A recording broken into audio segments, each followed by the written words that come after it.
Hello, Pally. Today is Monday, January 27th, 2020. And InFocus starts right now.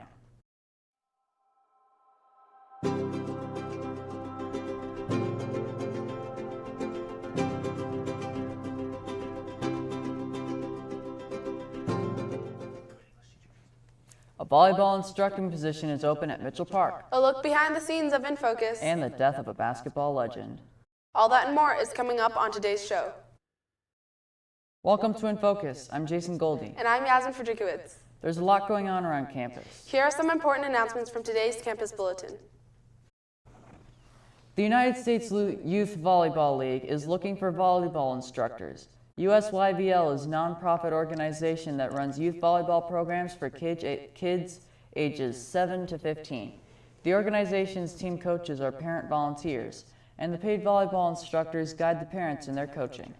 The time commitment is 2 to 4 hours a week. To apply, an incoming instructor must have played at the high school, collegiate, or competitive recreation level and be over the age of 18. The season begins April 1st, 2020, and will run until June 6th, 2020. For more information, email haiti@usyvl.org. Pally Choirs is hosting an annual pop-ups concert. The pop-up concert is often Pally students' favorite concert because they perform tons of classic pop hits this year. This year's theme for the Pops concert is yacht rock, which is a genre that encapsulates the smooth rock from the 70s and 80s. This includes the song You Make My Dreams by Hall & Oates and Africa by Toto. The concert will take place on February 6th and 7th. What's one thing that you can't live without? Probably technology. Well, Ian Laurer Hills has a special event in technology that happens today in history. 10 years ago today, Steve Jobs unveiled the Apple iPad. On the day of its unveiling, 300,000 iPads were sold as well as 1 million apps. Since the original one was unveiled in 2010, Apple has sold more than 360 million iPads. Steve Jobs is also to thank for the invention of the iPhone. Well, that's all from me. Back to you. Thanks for that, Ian. Now let's take a look at what's happening around the world in today's News Minute. Multiple state governments are teaming up to investigate Google. Dozens of states are looking into the tech giant for potential violations of antitrust laws. Now, state attorney generals might be getting help from the U.S. Justice Department. State and federal officials are set to meet February 3rd in Washington with a focus on Google's search protocols, advertising, and data collection. One of the greatest players in the NBA history is dead. Kobe Bryant died in a helicopter crash around 1 p.m. Eastern Time Sunday afternoon. The crash happened in Southern California's city of Calabasas. Witnesses reported foggy weather and seeing the helicopter slam into a hillside and burst into flames. 9 people were on board, including Bryant's 13-year-old daughter, Gianna. The Los Angeles County Sheriff's Department says no one survived. Bryant was an 18-time All-Star with 5 NBA championships and 2 Olympic gold medals. He played for the Lakers for 20 years. A company in Massachusetts is working to develop a vaccine for the coronavirus. Biotech company Moderna is partnering with the National Institute of Health to develop a vaccine using mRNA technology, which instructs cells in the body to make proteins to fight the disease. The coronavirus outbreak has sickened nearly 3,000 people and killed over 80 in China. 3 cases have been confirmed in the U.S. We'll be right back after this break. Stay tuned, Pally. The way we prepare, the way we plan doesn't change. Who we plan and prepare with does change. Since I was a team captain, a lot of people just expected me to play through my injury. I always dreamed about playing at a D1 program, and then there's nothing I could do about it. That was just taken away from me. If I don't make it to play college football, if I don't do any sports in college, like I kind of feel like I let the people who let me be in that opportunity down. Welcome back. Now JP Conrad takes a look at what goes on behind the scenes at InFocus. Here at Pally InFocus, we work hard to bring you the news.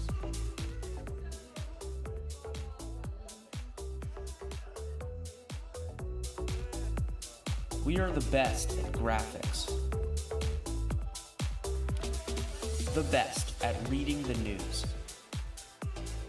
the best at making TikToks. The best at watching anime. We have the best gibbets.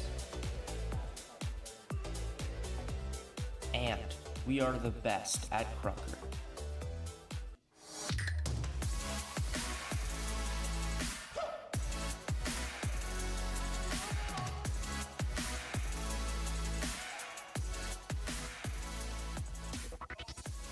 This is the control room, where we use the Telecaster with the big screen to organize the technical elements of the show.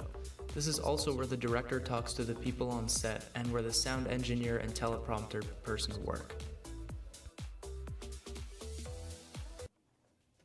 As we enter the studio, you will notice we have a giant green screen with 3 fancy cameras and a nice table where the anchors sit.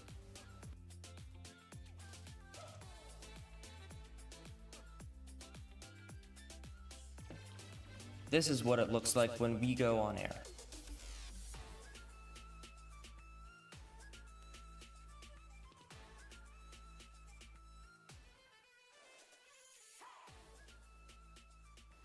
Here's what our senior leadership has to say about InFocus.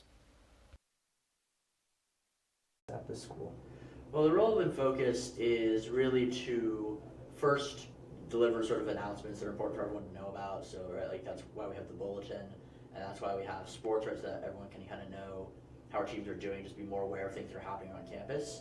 And adding on to that, sort of encouraging campus engagement by doing stories about specific people around campus to really show people like what people are involved with on campus, and also just providing entertainment for your day. Like we have a lot of segments that are meant to just be like fun little things that you can, at the end of the class, you can enjoy and watch. So what's the schedule of a typical day at InFocus? Yeah, so we put on a show every period where we have class, and there are a bunch of things that need to be done for each and every show. So that's graphics, so that all the images you see on the screen have to be made for the show. All the video needs to be loaded into the right folder.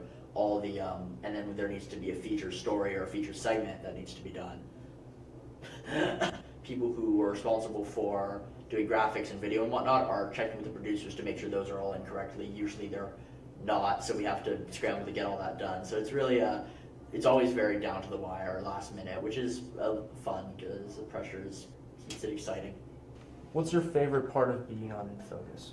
Yeah, my favorite part about being in Focus is really the collaborative aspect of it, right? Like almost every single person in the class is involved in making every show in some capacity, right? Because there's so many roles, right? There's someone working sound, someone doing camera, someone doing the TriCaster for every show, plus the people who went into making the people doing the floor directing. So really, it's just sort of how everyone kind of comes together and is able to do something that wasn't possible with one person.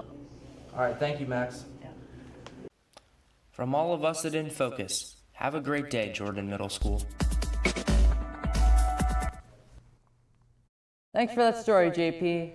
Now that we've taken a look at what we do, I wonder how the Viking athletes are doing. Jackson Drucker is in the studio now with the latest in Pally Sports news.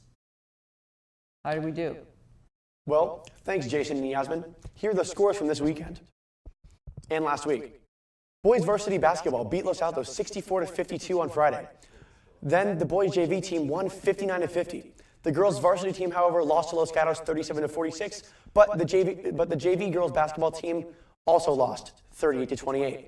Moving on to soccer, the boys varsity soccer team lost to Los Altos 3-1, but the JV soccer team beat them 1-0. Additionally, the girls varsity soccer team beat Los Altos 1-0, and the girls JV team beat Los Altos 2-1. Moving on to the upcoming games, girls basketball will play Los Gatos tomorrow at home, with JV starting at 5:30 and the varsity team starting at 7 p.m. Boys basketball plays Los Gatos on Wednesday in the Big Gym. Freshmen start at 4 p.m., JV follows at 5:30, and varsity starts at 7. Pally soccer teams will also play Los Gatos on Wednesday. Both teams are away, with JV and varsity at 3:30, and the girls teams play home games beginning at 3:30. That's all from me. Back to you. Well, that does it for today's episode. Be sure to visit our website to check the old episodes, check the bulletin, or to send us an email. Until next time, have a great day, Pally.